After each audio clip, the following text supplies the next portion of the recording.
Hello भाई लोग, मैं हूं आपका फैक्ट भाई और सबको पता है कि सुप्रीम कोर्ट का जजमेंट है मानो पत्थर की लकीर, पर इस लकीर को एक इंसान मिटा सकता है। इंडिया का प्रेसिडेंट जो आरोपी को दी हुई फांसी को भी रिवर्स कर सकते हैं। यकीन नहीं होता ना? तो फिर इस अगली बात पे तो बिल्कुल नहीं होगा। अब सोचो कि अगर इंडिया और किसी दुश्मन देश के बीच जंग छिड़ी तो क्या लगता है इस अफरा तफरी में सबसे पहले किसे बुलाया जाएगा? यदि आपको लगता है कि पीएम के दरवाजे पर खटखटाया जाएगा तो आप बिल्कुल गलत हो, क्योंकि यहाँ तो प्रेसिडेंट को बुलाया जाएगा। हैरानी हुई ना भैया? यही तो प्रॉब्लम है, क्योंकि देश पर अगर कोई आपत्ति आए या सरकार का जिक्र हो तो सबसे पहला नाम पीएम का ही आता है। लेकिन कोई जानता ही नहीं कि असल में पीएम को इलेक्ट करने वाला इंसान तो प्रेसिडेंट ही होता है, और उनके ऐसे ही कई अलग अलग पावर्स हम डिस्कस करेंगे आज के video powers of president of India में। Number 1, executive powers. और जैसा मैंने आपको जस्ट बताया, हमारे देश के पीएम को इलेक्ट करने वाले और कोई नहीं बल्कि हमारे प्रेसिडेंट ही होते हैं, और इनका ये पावर एग्जीक्यूटिव पावर्स में शामिल होता है। लेकिन भाइयों, ये एग्जीक्यूटिव पावर्स बस यहीं तक सीमित नहीं रहती, क्योंकि पीएम के साथ साथ देश के कई और जरूरी पॉलिटिकल मेंबर्स को अपॉइंट करने की जिम्मेदारी भी प्रेसिडेंट साहब के कंधों पर ही होती है, जिनमें से एक ऐसी जिम्मेदारी काउंसिल ऑफ मिनिस्टर्स यानी कैबिनेट के मंत्रियों को सिलेक्ट करना है, जहां आ जाते हैं रक्षा मंत्री, शिक्षा मंत्री, रेल मंत्री, और ऐसे ही कई और मंत्रियों को भी प्रेसिडेंट साहब ही अपॉइंट करते हैं। लेकिन यहाँ थोड़ा सा ट्विस्ट है, इन मंत्रियों को वो अकेले नहीं चुनते, क्योंकि इनमें भी पीएम जी अपनी विशेष टिप्पणी देते हैं, और इसके अलावा इनके पावर्स में देश के अटॉर्नी जनरल ऑफ इंडिया को चुनना भी शामिल होता है, जो बेसिकली इंडिया के मेन वकील साहब हैं। यानी कल को अगर कोई भारत को कटघरे में खड़ा कर देता है तब हमें इन्हीं वकील साहब की जरूरत पड़ सकती है। पर भाई प्रेसिडेंट हैं, इतने से पावर से क्या होने वाला है? इसीलिए तो देश के कंट्रोलर और ऑडिटर जनरल ऑफ इंडिया, जो हमारे देश के खर्चे और आय के खाते संभालते हैं, उनको अपॉइंट करने की जिम्मेदारी भी प्रेसिडेंट की ही है। यानी एक बात तो क्लियर है बॉस, कि देश की किसी भी जरूरी व्यक्ति की पोजीशन को फिल करने की जब भी बारी आती है तब प्रेसिडेंट साहब के दरवाजे पर ही दस्तक दी जाती है। और इसके पीछे का कारण यही है कि ये जनाब हमारे देश के नॉमिनल हेड हैं, यानी इंडिया को दुनिया भर में रिप्रेजेंट करने का काम इनका ही है।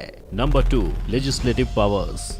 लेकिन अब जाहिर सी बात है, देश के प्रेसिडेंट हैं तो उनकी जिम्मेदारियां और शक्तियां यहीं तो खत्म नहीं हो जाएंगी ना। तभी तो इनके हाथों में पार्लियामेंट के सेशन को बुलाने से लेकर पूरी तरह रोकने की भी पावर्स होती हैं, और ये पार्ट उनके लेजिस्लेटिव पावर्स में शामिल होती है, जहां पार्लियामेंट के सेशन के साथ ही उनके पास पूरे लोकसभा को हिला देने की शक्ति है। यानी वो चाहे तो लोकसभा को पूरा सर से पांव तक बदल सकते हैं। लेकिन ऐसे ही बैठे बैठे पूरी पार्लियामेंट को बदलने लग गए तो भाई गजब ही हो जाएगा। तभी तो ऐसा ना हो, इसलिए सामने वाली पार्टी को अपना पक्ष रखने का पूरा चांस दिया जाता है। अगर फिर भी वो अपने आप को साबित नहीं कर पाए तब जाकर री इलेक्शन रखे जाते हैं। पर यारो इतना ही नहीं, क्योंकि जिस पार्लियामेंट की हम बात कर रहे हैं ना, वहाँ के टोटल 790 सीट्स में से 14 सीट्स पर किसे बिठाना है उसका भी पूरा पावर प्रेसिडेंट की मुट्ठी में होता है। लेकिन इतने मेंबर काफी नहीं थे, तभी तो अगर कभी पार्लियामेंट में कोई मनी बिल या स्टेट रीऑर्गेनाइजेशन बिल, यानी अगर किसी राज्य का नाम नक्शा बदलने की बात हो तो वहाँ भी प्रेसिडेंट को याद किया जाता है, क्योंकि उनकी मर्जी के बिना तो इन बिल्स को पार्लियामेंट का दरवाजा तक नसीब नहीं होगा।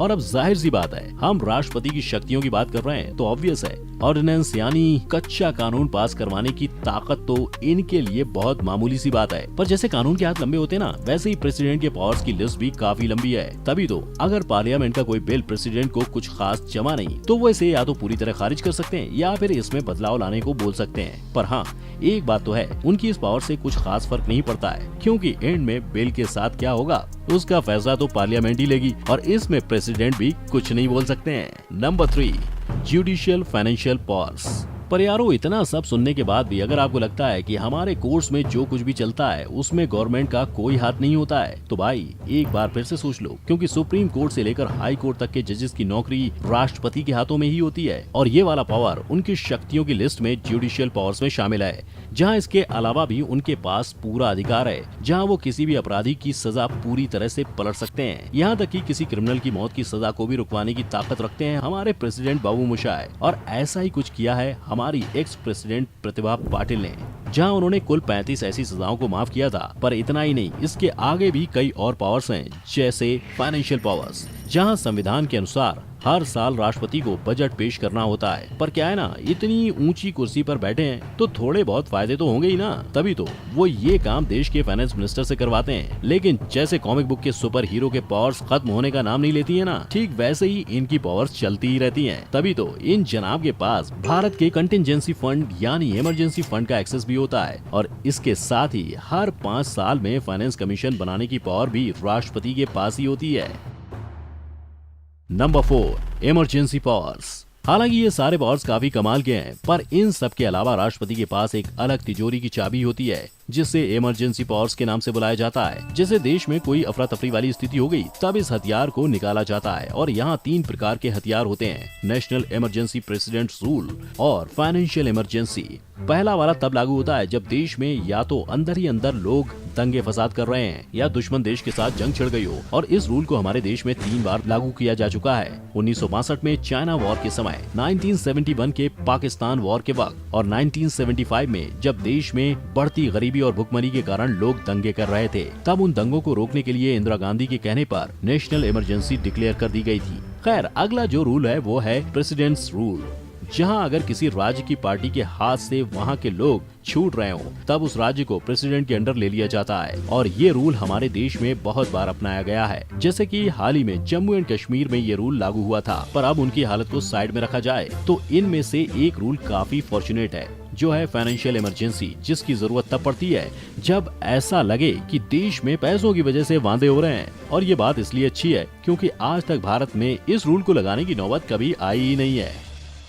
Number 5, diplomatic and military powers. वैसे आपने हमारे पीएम साहब के दूर देश जाने के किस्से तो सुने ही होंगे, लेकिन क्या आपको पता है कि इन ट्रिप्स पर जो ट्रीटी वगैरह साइन होती है, दरअसल वहाँ पीएम जी का नहीं बल्कि हमारे प्रेसिडेंट साहब का नाम होता है। जी हाँ, पर जब विदेशियों के साथ बिजनेस करने की बारी आती है, तब ज्यादातर फॉरेन मिनिस्टर ही पूरा काम संभाल लेता है। लेकिन बहुत बार ऐसा भी होता है जहाँ बाहर के देश का कोई बहुत इंपॉर्टेंट व्यक्ति देश में आ जाता है, तो इन मौकों पर प्रेसिडेंट साहब खुद ही चल के आ जाते हैं। अब जाहिर सी बात है, विदेशियों में हमारे दुश्मन भी शामिल होते हैं, इसीलिए राष्ट्रपति के नेवर एंडिंग पावर्स में मिलिट्री पावर्स भी शामिल होते हैं, जहां आर्मी, नेवी और एयरफोर्स के चीफ्स के पोजीशन को भरने की जिम्मेदारी भी प्रेसिडेंट की ही होती है। लेकिन यही नहीं, अगर कभी मान लो भारत का किसी दुश्मन देश के साथ घोटाला हो जाए, तो आपको जान के हैरानी नहीं होनी चाहिए कि प्रेसिडेंट के पास ये पूरा पावर है कि वो उस देश के साथ जंग का ऐलान कर दें, और इन्हीं साहब के एक ऑर्डर से इस वॉर को रोका भी जा सकता है। पर ये सारे पावर्स होने के बावजूद हर जगह हमेशा पीएम का नाम ही क्यों लिया जाता है? क्या प्रेसिडेंट अपनी कुर्सी पर बस नाम के लिए बैठे हैं, जहाँ उनके काम से ज्यादा उनके स्टैम्प का दाम है?